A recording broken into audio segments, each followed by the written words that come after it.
Özgöz'de yol aldım. 20'sında Özgöz'e dönem жұмыстармен. 22'sinde Жаллабат облысы сотында Ақсы районынан Ақтерінен кесіліп кеткен баланы соты болады. Аға қатсам 22 saat 4:30'da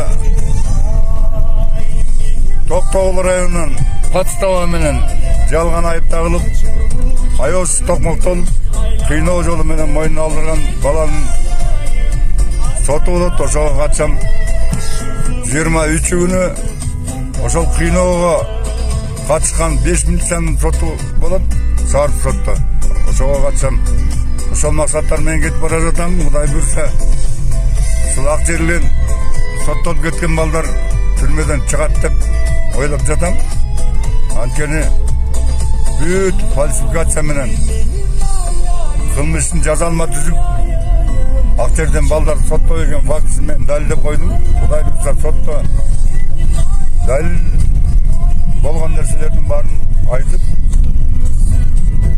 балдар чыгат деп турамындар. Себебинде алар боюнча балдардын күнөөсүз экендигин далилдеген фактылардын бардыгын арыз жазып, облустук прокуратурага, облустук соттун төрагасына тапшырдым. Кече мурда күнү Бишкекке барып, Бишкектен башкы прокурорго, урматтуу президентибиз Садыр Нуркожоевго, Жогорку сот төрагасы Замирбек Курамаевичке, жана ошондой эле УКМКнын төрагасы урматтуу Камчыбек Кудушаевичке тапшырып келдим. Биздин мамлекетте адилеттүүлүк, акыйкаттык, чындык орномой, биздин карапайым жарандардын тагдыры ушу буга чейин талкаланып келген экен. Bizde hazır bilinmegenimen türmede көп sandagan akterinden sottolgan jap-жаш балдар бар. Айрыкча мына Тогуз-Тура, Аксы, Токтогул райондорунда милициялардын беспредели ушунчалык чекке жеткен экен. Каалагандай кармап алып, акча өндүрүп, сындырып, акча бербегендерин сот жабына тартып, 10, 15, 13 жылга соттолуп деген фактылар үстүндө иштеп атам. Жана наркотикалык заттар менен шугулданган Тогуз-Тура район милициялары боюнча жакында өзүнчө репортаж жасайм.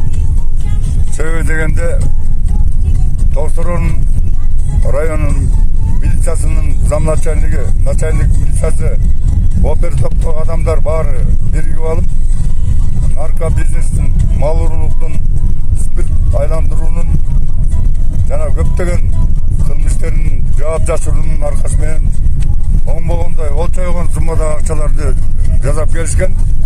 Бул боюнча жакында мен ички коопсуздук кызматына кайрадан экинчи жолу кайрылам. Себеби дегенде мурун кайрылгам. Арызымды жазып, түшүнүмдү жазып берген, бирок ырыскелдиктер карабай койгон. Жакында ички иштер министри ошол ички иликтөө кызматынын башчысын жумуштан алып туруп кызматынан. Мен эми ошол Жаллабат Оштогу жумуштарды бүткөрүп келгенден кийин, Токтогулго жумуштарды бүткөрүп келгенден кийин Бишкекке барып, жаңы келген ички иликтөө кызматынын башчысына жана ошондой эле УРдун начальниги Оролбек деген мырзага кирип, жагдайлар боюнча арызымды дагы киргизем.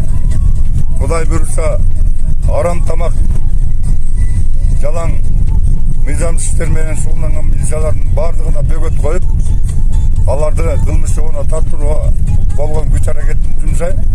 Айрыкча Тогуз-Тура районунун азыр майыл суга которулуп кеткен милициясы Талант Сабырканов боюнча жана ошондой эле ошол Тогуз-Тура районунда болгон кылмыштуулукка каршы күрөшө турган опер кызматкерлери жалаң өздөрү кылмышка катышып, кылмышкерлерди бошотуп ийген фактылар боюнча, ал эми кылмышка катышпаган адамдарды кылмышка катышты деп жасалма кылмыш иштерин козгогон фактылар боюнча жакында бетин ачып, айрыкча Бекташевди, Сабыркановду, Билимбек деген милицияны, Сыргагулов Умар, Бакыт дагы бир топ 3-4 кызматкер бар. Ошолордун бардыгын кылмыш жолуна тартууга болгон күч аракетин жумшайм. Президентке кайрылуу жасайм кайрадан. урматтуу Садыр Нуркожоевич азыр укук коргоо органдарын тизгиндеп, алардын жасап аткан чекилдик иштерине чекит коюп, алардын кызматынан алып, аларды кылмыш жолуна тартуу боюнча жана ошондой эле айрым соттордун туура эмес ишти карап, ак жерден балдарды сыздатып, эне татсын боздотуп койгон фактылар боюнча мен жакында сизге кайрылуу жасайм, башкы прокурорго кайрылуу жасайм, арыз киргизем. Мамлекеттин оңойлуу десек, биринчи укук коргоо органдарындагы соттогу, прокуратурадагы алесемдиктердин баарын токтотушубуз керек. Мен мамлекеттүүлүгүн сактоо үчүн мен болгон күч аракетимди жасап атам, Садыр Нуркожоевичке жардам берип атам деп эсептеймин. Урматтуу Садыр Нуркожоевич, айрыкча укук коргоо органдарын, прокуратура, сот системасын тезинен реформалап, жанагы колу таза эмес кызматкерлерди токтоосуз кызматтарынан алып, кылмыш жолуна тартып түрмөгө отургузуу жагын мыйзам чегинде карап, мыйзам алкагында аларга чара көрүү боюнча тапшырмаларды беришиңизди суранам. Урматтуу Токтогулович, сизге мен ишенем. Сиз абдан мыкты прокурорсуз. Сиз контролдукталыңыз.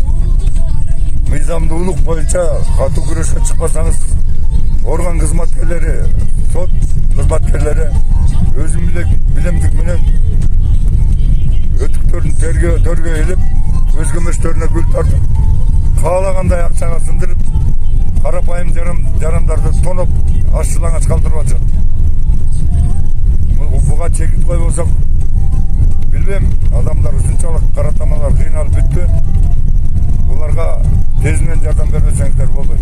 Жана ак жерге кесилип кеткен балдарды түрмөдөн тезинен чыгарыш керек. Антпесе болбойт. Асты 3 жыл 7 айдан бери жатат экен, аркасы 2 жылдан бери жатат экен. Бул эмне деген беспиле? Ветералардан 500 миң сом, миллион сураган факттар бар экен. Бербей онун кетиришти. Бул эмне деген акмакчылык? Ушундай бизнес жасаган милиция кызматкерлерин сот системасында иштеген сотторду айрым колу таза эмес прокурорлорду тезинен катарыңыздардан тазалаңыздар.